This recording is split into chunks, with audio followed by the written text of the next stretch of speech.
Krishna Krishna, Krishna Krishna, Krishna Krishna, Krishna hai.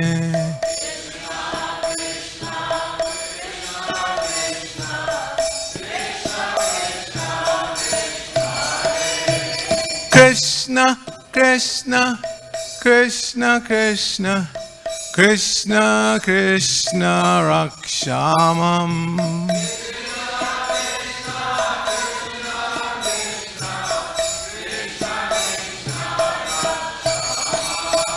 Krishna Krishna, Krishna Krishna, Krishna Krishna Pahimam.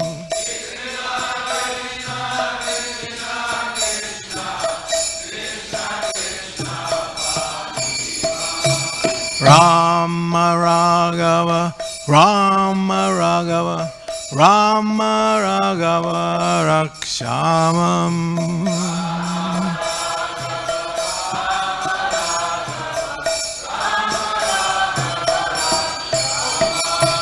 Krishna Keshava, Krishna Keshava, Krishna Keshava Pahimam.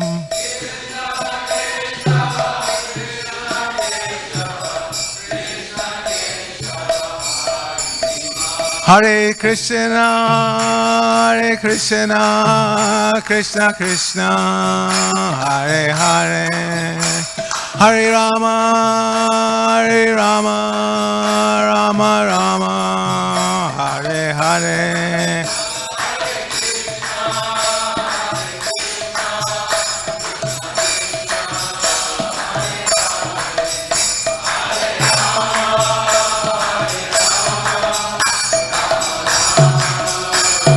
Hare Krishna, Hare Krishna, Krishna Krishna, Hare Hare, Hare Rama, Hare Rama, Rama Rama, Hare Hare.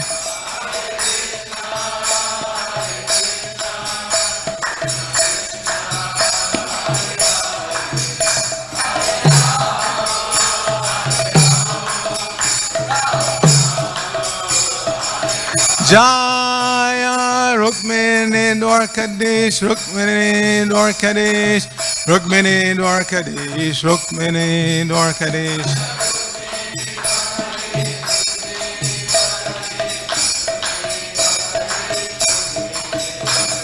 Jaya Jagannath, Jaya Jagannath, Jaya Baladeva, Jaya Subhadra.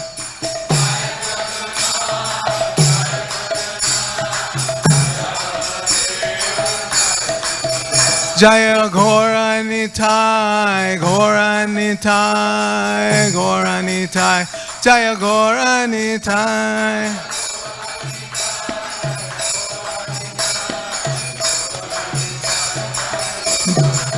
Jaya Prabhupada, Prabhupada, Prabhupada, Jaya Prabhupada.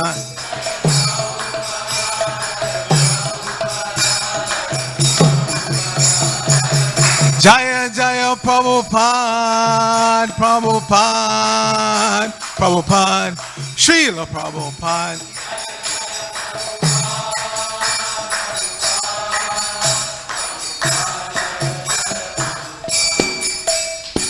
Go Premanandi Haribol, Jayom Vishnu Pad, Padamahansa Pada Project Acharya Asatara Sata Sri Shrimad, ISKCON BBT Founder Charles Divine Grace, AC Bhaktivedanta Swami, Srila Prabhupada Ki Jai.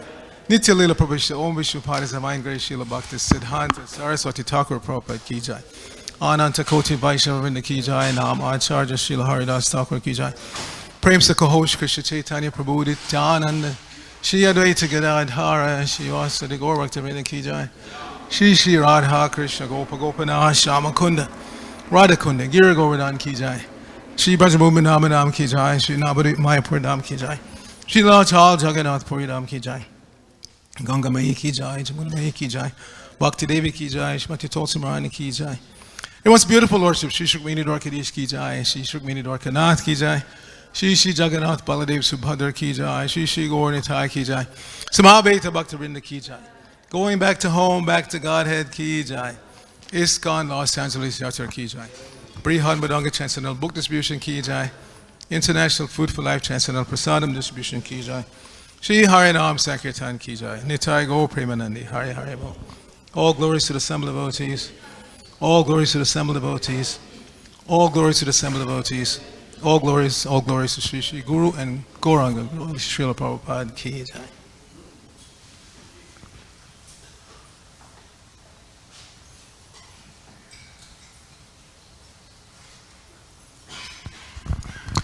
So we have the great good fortune of hearing about the Supreme Personality of Godhead from His dearmost representative, Srila Prabhupada. So we know we're getting, as it is, information. As Krishna says in the 6th chapter of the Bhagavad Gita, if you understand in truth the divine nature of my appearance and activities in this world, then you don't have to take birth again. You go back to home. Takta deham punar janma. Nayati, mameti. You go to Krishna. I don't know about the rest of you, but I want to go. This place is getting worse and worse every day. It's just getting, oh my God, Hare Krishna. So, oh my Govinda, I want to go back. So let us hear attentively from Srila Prabhupada. Now you have one decision to make as a group before we start. For the last 2 days, we've heard the 1st chapter on Monday and the 2nd chapter yesterday. Today we'll hear the 3rd chapter of Krishna book. And each day I've been running this transcendental slideshow of transcendental art. Prabhupada never called these paintings, by the way. He always said pictures. He said, didn't you see the picture of Krishna killing Bakasura? Picture. You always call them pictures, not paintings. So these are snapshots of what's going on in the spiritual world. So take it seriously. So we've been running that, but today I'm going to be reading. So I can't run the slideshow and read at the same time. I'm using the same computer. So you have to choose either between the slideshow or seeing the text that I'm reading. So your choice. So those who prefer to have the slideshow, put your hands up. And those who would like to read along while I'm reading, put your hands up. I think the slideshow wallahs are dominant. They want to see the pictures of Krishna. And so we'll, so then you have to bring me your computer. Did you bring it? I'll read from your computer. So again, these are windows to the spiritual world. And they're not in any particular sequence. They don't necessarily match exactly what we're reading today. But they give us insight into Krishna's appearance and activities. So chapter 3.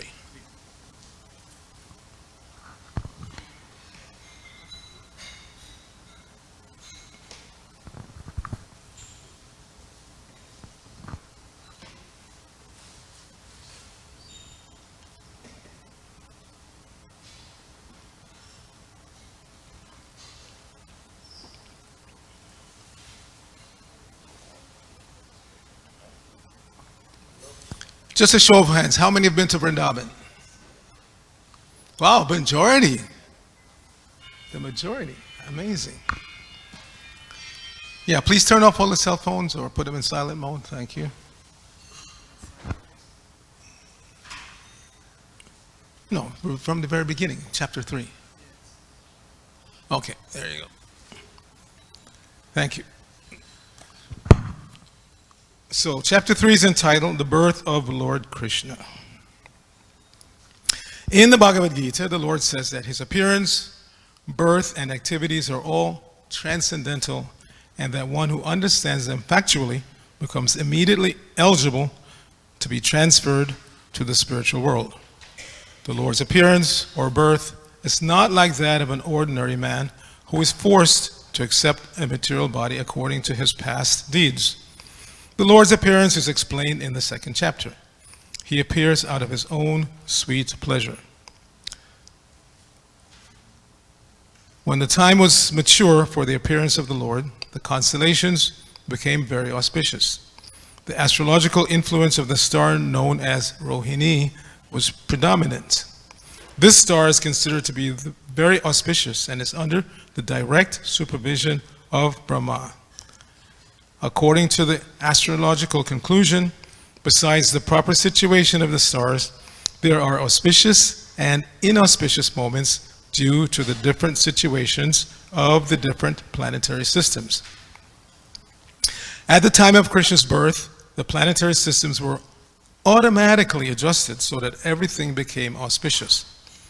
At that time, in all directions, east, west, south, north, everywhere, there was an atmosphere of peace and prosperity. Who would like to have peace and prosperity? Hare Krishna. There's so little of that in the world today. And Krishna says in the Gita, there's no question of happiness without peace. You have to become peaceful if you want to be happy. If we think we're happy and we're at the same time not peaceful, then we're kidding ourselves. So,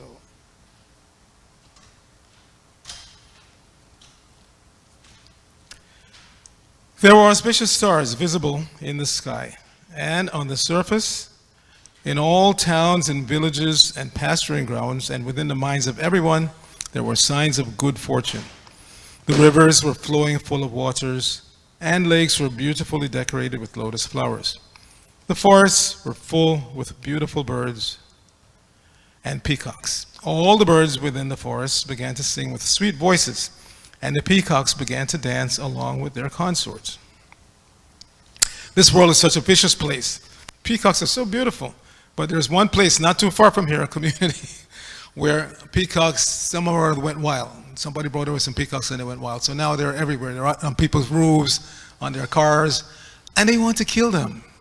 Can you imagine that? There are too many peacocks here. They're too noisy and they're too messy. Let's kill them. This is the world we live in. The solution for everything is kill. I don't like my neighbor. Kill him. I don't like the insects. Kill them. Everything. Kill, kill, kill. That is just the opposite of real life. Real life means everything lives eternally. There's no killing in the spiritual world. All the birds within the forest began to sing with sweet voices, and the peacocks began to dance along with their consorts. The wind blew very pleasantly, carrying the aroma of different flowers, and the sensation of bodily touch was very pleasing. At home, let's see, I got wrong click here. At home, the Brahmanas, who were accustomed to offering sacrifices in the fire, found their homes very pleasant for offerings. Due to disturbances created by the demoniac kings, the sacrificial fire had been almost stopped in the houses of Brahmanas. But now they could find the opportunity to start the fire peacefully. Being forbidden to offer sacrifices, the Brahmanas had been very much distressed in mind, intelligence, and activities.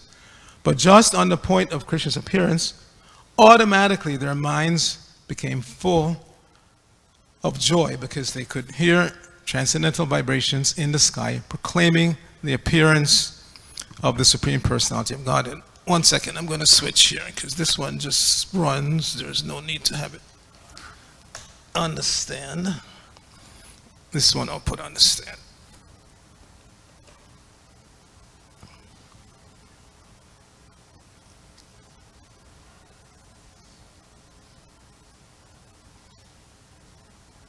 The denizens of the Gandharva and Kinnara planets began to sing, and the denizens of Siddhaloka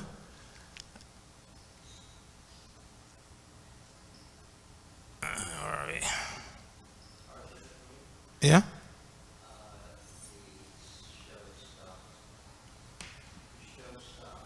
All right, we'll restart it.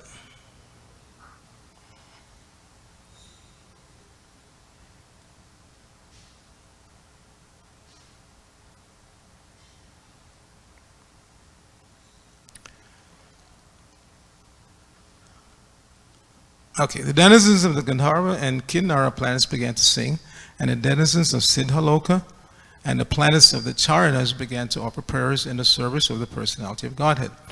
In the heavenly planets, the angels and their wives, along with the Vidyadharas and their wives, began to dance. The great sages and the demigods, being pleased, began to shower flowers. At the seashore, there was a sound of mild waves, and above the sea, there were clouds in the sky which began to thunder very pleasingly. When things were adjusted like this, Lord Vishnu, who is residing within the heart of every living entity, appeared in the darkness of night as the Supreme Personality of Godhead before Devaki, who appeared as one of the demigoddesses. The appearance of Lord Vishnu at that time could be compared to the rising of the full moon over the eastern horizon. The objection may be raised that since Lord Krishna appeared on the 8th day of the waning moon, there could be no rising of the full moon.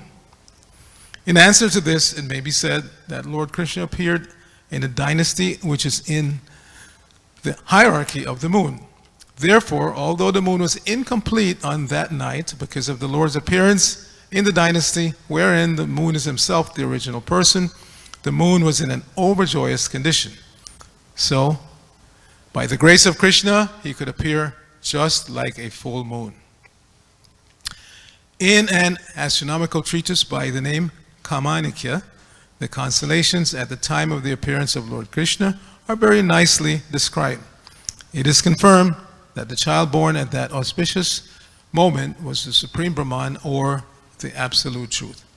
Vasudeva saw that wonderful child born as a baby with 4 hands holding conch shell, club, disc, and lotus flower, decorated with the mark of Srivatsa,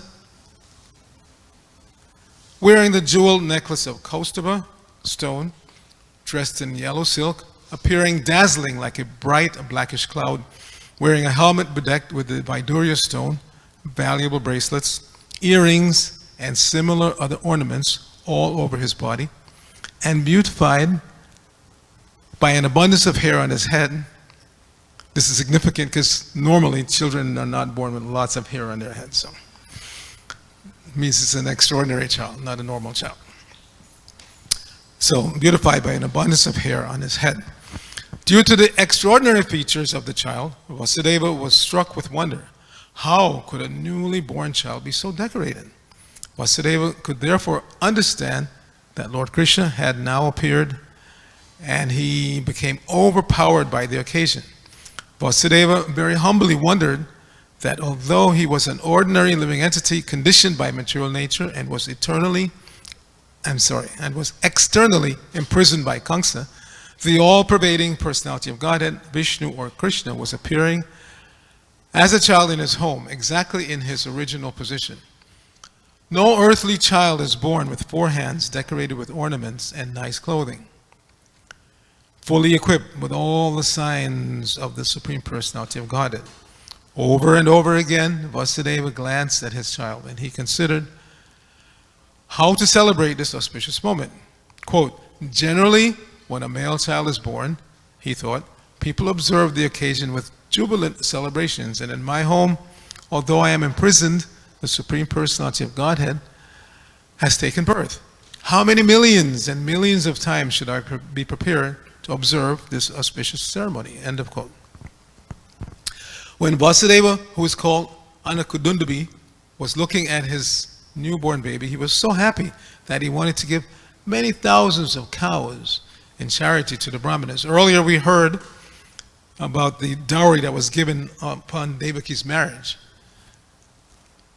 100 chariots, 400 elephants, and thousands of maidservants. So if an ordinary jiva, female, upon her marriage gets such a large dowry, imagine what celebration should there be when Krishna appears.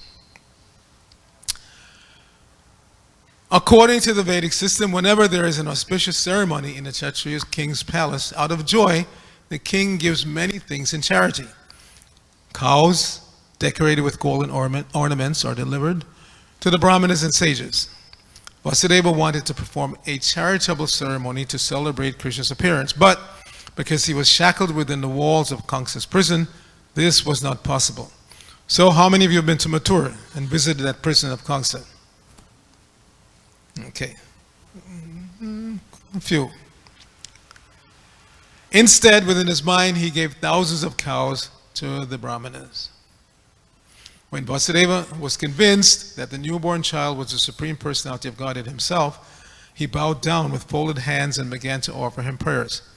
At that time, Vasudeva was in the transcendental position, and he became completely free from all fear of Kangsa. The newborn baby was also flashing his effulgence within the room in which he appeared. Vasudeva then began to offer his prayers. Quote, My dear Lord, I can understand who you are. You are the Supreme Personality of Godhead, the super soul of all living entities, and the absolute truth. You have appeared in your own eternal form, which is directly perceived by us. I understand that because I am afraid of Kamsa, you have appeared just to deliver me from that fear. You do not belong to this material world. You are the same person who brings about the cosmic manifestation simply by glancing over material nature. One may argue that the Supreme Personality of Godhead who creates, this is Prabhupada speaking, the whole cosmic manifestation simply by his glance cannot come within the womb of Devaki, the wife of Vasudeva. To eradicate this argument, Vasudeva said, quote, my dear Lord, it is not a very wonderful thing that you have appeared within the womb of Devaki, because the creation was also made in that way. You were lying in the causal ocean as Mahavishnu, and by your breathing process, innumerable universes came into existence. Then you entered into each of the universes as Garbhodakashayi Vishnu. Then again, you expanded yourself with Shirodakashayi Vishnu and entered into the hearts of all living entities and even within the atoms. Therefore, your entrance into the womb of Devaki is understandable in the same way. You appear to have entered, but you are simultaneously all-pervading. We can understand your entrance and non-entrance from material examples. The total material energy remains intact even after being divided into 16 elements. The material body is nothing but the combination of the 5 gross elements, namely earth, water, fire, air, and ether. Whenever there is a material body, it appears that such elements are newly created, but actually the elements are always existing outside of the body. Similarly, although you have appeared as a child in the womb of Devaki, you are also existing outside. You are always in your abode, but still you can simultaneously expand yourself into millions of forms. Quote, one has to understand your appearance with great intelligence because the material energy is also emanating from you.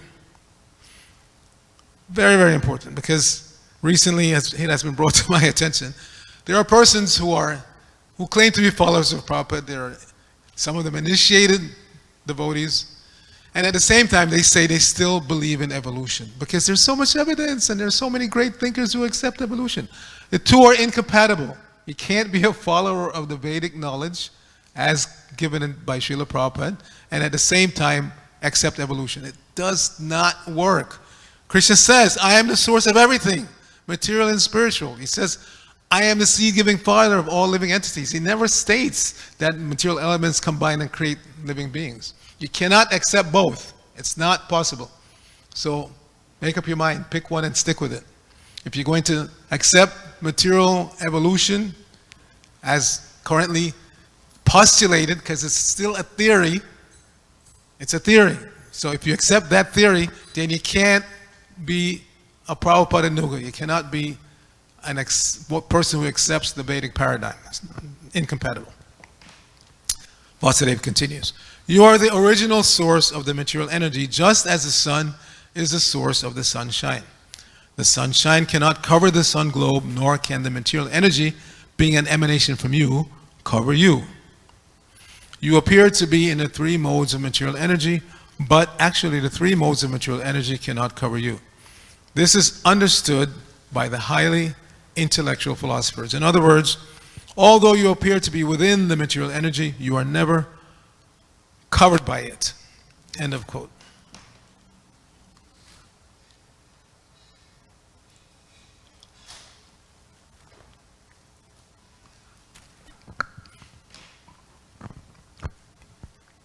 We hear from the Vedic version that the Supreme Brahman exhibits his effulgence and therefore everything becomes illuminated.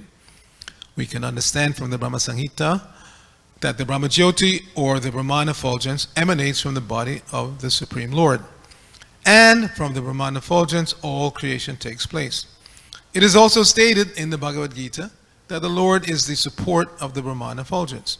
Therefore, originally he is the root cause of everything.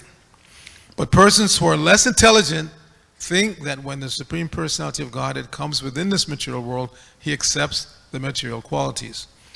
Such conclusions are not very mature, but are made by the less intelligent. So it's 8:30. Anyone who has service to do, obviously. You have to go, no problem. But the rest of us, there's no breakfast this morning. We'll keep reading till we finish this chapter. The Supreme Personality of Godhead is directly and indirectly existing everywhere. He is outside this material creation, and he is also within it. He is within this material creation not only as Garbhodakshayi Vishnu, he is also within the atom. The existence of the atom is due to his presence. It's not some material evolutionary creation. The existence of the atom is due to his presence. Nothing can be separated from his existence. In the Vedic injunctions, we find that the Supreme Soul, or the root cause of everything, has to be searched out because nothing exists independently of the Supreme Soul. Therefore, the material manifestation is also a transformation of his potency. Both inert matter and the living force, the soul, are emanations from him. Read that again. Both inert matter and the living force, you and I, all of us, are emanations from him. Only the foolish conclude that when the Supreme Lord appears, he accepts the conditions of matter. Even if he appears to have accepted a material body, he is still not subjected to any material condition. Krishna has therefore appeared and defeated all imperfect conclusions about the appearance and disappearance of the Supreme Personality of Godhead. My Lord, your appearance, existence, and disappearance are beyond the influence of the material qualities. Because your Lordship is the Supreme Brahman and the controller of everything, there is nothing inconceivable or contradictory in you. As you have said, material nature works under your superintendence, just like a government officer working under the orders of the chief executive. The influence of subordinate activities cannot affect you. Since you are the Supreme Brahman, everything is existing within you. And since all the activities of material nature are controlled by your Lordship, none of these activities affect you. You are called Shuklam. Shuklam, or whiteness, is the symbolic representation of the absolute truth because it is unaffected by the material qualities. Lord Brahma is called Rakta, or red, because Brahma represents the quality of passion for creation. Darkness is entrusted to Lord Shiva because he annihilates the cosmos. The creation, annihilation, and maintenance of this cosmic manifestation are conducted by your potencies, yet you are always unaffected by those qualities. As confirmed in the Vedas, Harirhi Nirguna Sakshat, the Supreme Personality of Godhead is always free from all material qualities. It is also said that the qualities of passion and ignorance are non-existent in the person of the Supreme Lord. My Lord, you are the Supreme Controller, the Personality of Godhead, the Supreme Great, maintaining the order of this cosmic manifestation. Yet, in spite of your being the Supreme Controller, you have so kindly appeared in my home. The purpose of your appearance is to kill the followers of the demoniac rulers of the world who are in the dress of royal princes but are actually demons. I am sure that you will kill all of them and their followers and soldiers. So killing is part of Krishna's business when he appears here. But Vasudeva is not being mean. He's not looking forward to gloating over dead bodies. He understands that when the Supreme Lord kills these demoniac persons, it is good for them. They're immediately purified of their material contamination, and they attain Brahman effulgence at least. I understand that you have appeared in order to kill the uncivilized Kamsa and his followers, but knowing that you were to appear in order to kill him and his followers, he has already killed so many of your predecessors, your elder brothers. Now he is simply awaiting the news of your birth. As soon as he hears about it, he will immediately appear with all kinds of weapons to kill you. End of Vasudeva's prayer. After this prayer of Vasudeva, Devaki, the mother of Krishna, offered her prayers. She was very frightened because of her brother's atrocities. Devaki said, quote, "My dear Lord, your eternal forms like Narayana, Lord Rama, Hayashirsha, Varaha, Nrsimha, Vamana, Baladeva, and millions of similar incarnations emanating from Vishnu are described in the Vedic literature as original. You are original because all your forms as incarnations are outside of this material creation. Your form was existing before this cosmic manifestation was created. Your forms are eternal and all-pervading. They are self-effulgent, changeless, and uncontaminated by the material qualities. Such eternal forms are ever cognizant and full of bliss.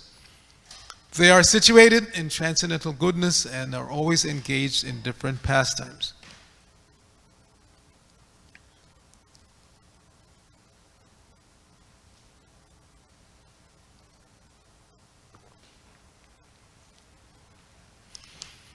Has anybody ever observed Janmastami Nirjal? Not even water the whole day? I've done it a couple of times. Can't do it anymore.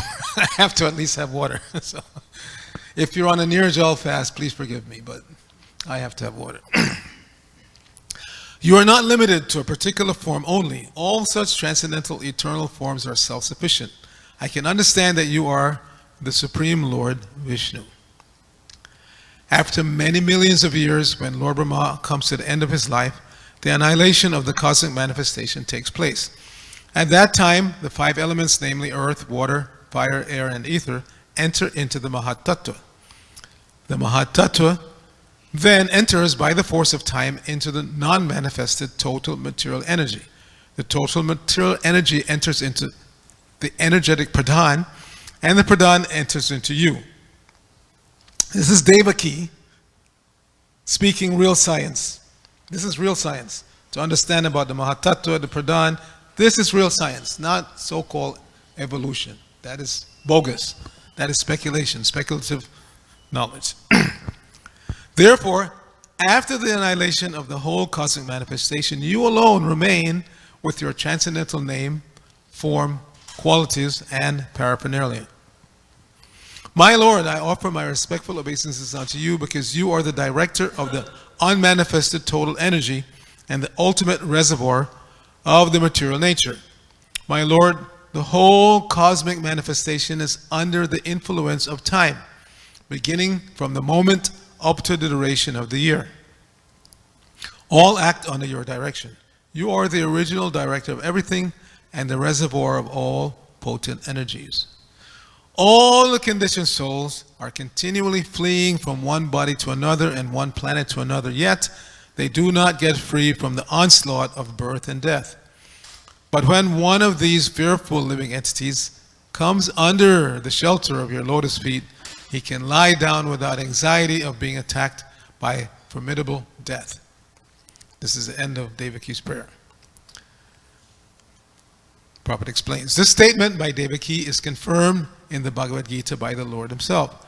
There the Lord says that even after traveling all over the universe from Brahmaloka to Patala Loka, one cannot escape the attack of birth, death, disease, and old age.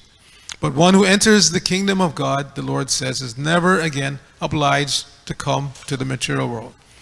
Now she continues. Therefore, my Lord, I request you to save me from the cruel hands of Kamsa, the son of Ugrasena. I am praying to your lordship to please rescue me from this fearful condition, because you are always ready to give protection to your servitors. End of quote.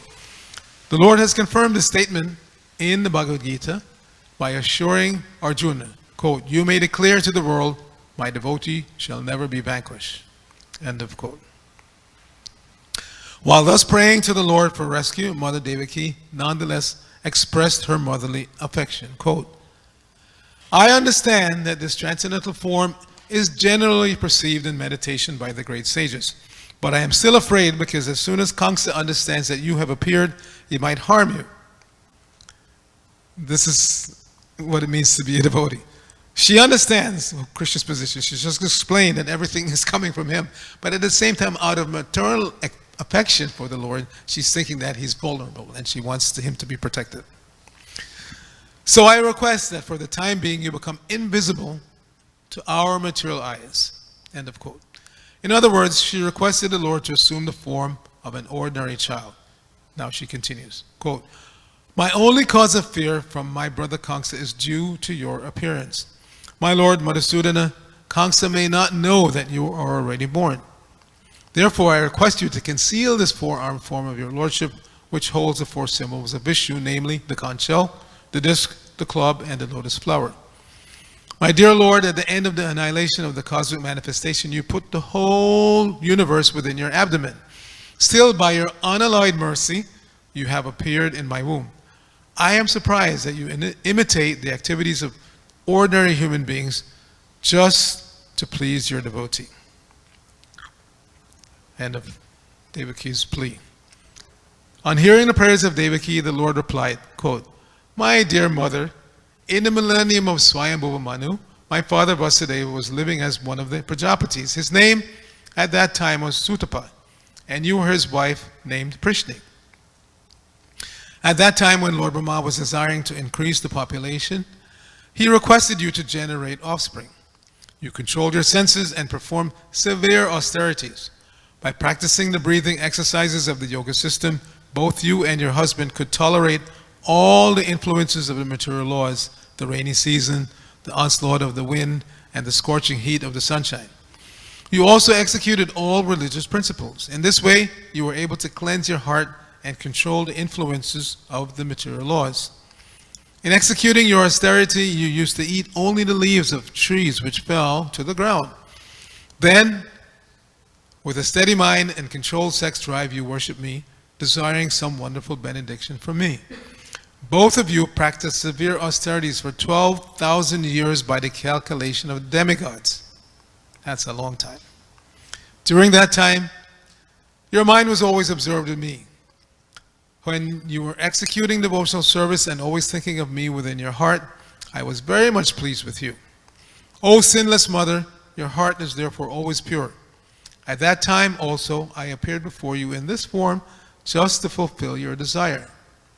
And I asked you to ask whatever you desired. At that time you wished to have me born as your son. Although you saw me personally, instead of asking for your complete liberation from material bondage, under the influence of my energy, you asked me to become your son. End of the Lord's statement.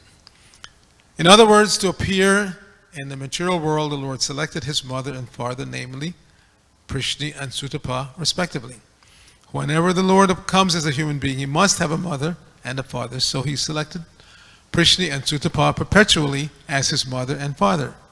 And on account of this, neither Prishni nor Sutapa could ask the Lord for liberation. Liberation is not so important as the transcendental loving service of the Lord. The Lord could have awarded Prishni and Sutapa immediate liberation, but he preferred to keep them within this material world for his different appearances, as will be explained in the following verses. On receiving the benediction from the Lord to become his father and mother, Prishni and Sutapa retired from the activities of austerity and lived as husband and wife in order to beget a child who was the Supreme Lord himself. In due course of time, Prishni became pregnant and gave birth to the child. The Lord spoke to Devaki and Vasudeva, quote, At that time my name was Prishnigarbha. In the next millennium, you took birth as Aditi and Kashyapa, and I became your child of the name Upendra. At that time, my form was just like a dwarf, and for this reason I was known as Vamanadeva. I gave you the benediction that I would take birth as your son 3 times. The first time I was known as Prishnigarbha, born of Prishni and Sutapa. In the next birth, I was Upendra, born of Aditi and Kashyapa. And now, for the 3rd time, I am born as Krsna from you, Devaki and Vasudeva. I have appeared in this Vishnu form just to convince you that I am the same Supreme Personality of God that again taken birth. I could have appeared just like an ordinary child, but in that way you would not have believed that the Supreme Personality of God had taken birth in your womb. Oh, slideshow stopped again? All right, we'll restart it.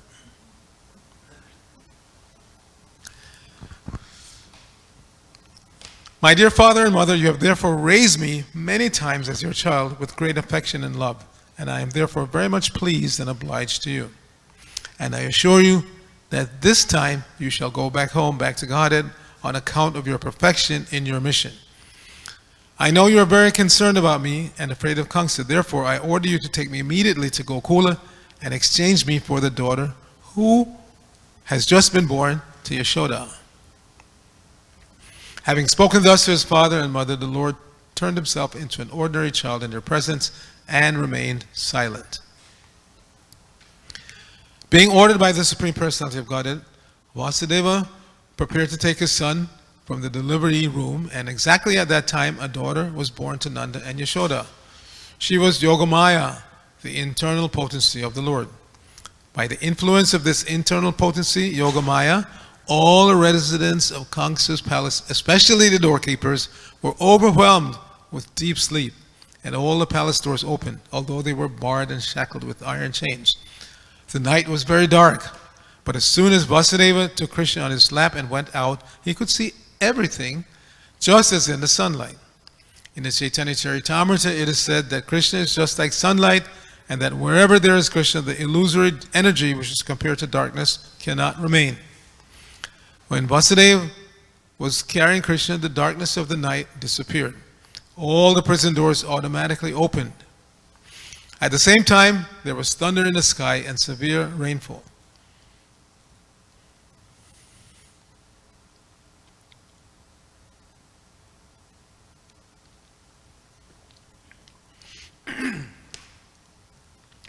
While Vasudeva was carrying his son Krishna in the falling rain, Lord Shesha, in the shape of a serpent, spread his hood over the head of Vasudeva so that he would not be hampered by the rainfall. Vasudeva came onto the bank of the Yamuna and saw that the water of the Yamuna was roaring with waves and that the whole span was full of foam. Still in that furious feature, the river gave passage to Vasudeva to cross, just as the great Indian Ocean gave a path to Lord Rama when he was bridging over the gulf. In this way, Vasudeva crossed the river Yamuna. On the other side, he went to the palace of Nanda Maharaj, situated in Gokula, where he saw that all the cowherd men were fast asleep. He took the opportunity to silently enter the house of Yashoda, and without difficulty, he exchanged his son for the baby girl newly born there. Then, after entering the house very silently and exchanging the boy for the girl, he returned to the prison of Kamsa and silently put the girl on the lap of Devaki. He again clamped the shackles on himself so that Kamsa could not recognize that so many things had happened. Mother Yashoda understood that a child had been born to her, but because she was very tired from the labor of childbirth, she fell fast asleep. When she awoke, she could not remember whether she had given birth to a male or a female child. So obviously she didn't go for ultrasound to find out in advance what kind of child she was going to. I am personally not in favor of that, but even devotees do that nowadays. They want to know in advance whether it's a boy or a girl. Thus ends the Bhaktivedanta purport of the 3rd chapter of Krishna, the birth of Lord Krishna. Srila Prabhupada ki jai.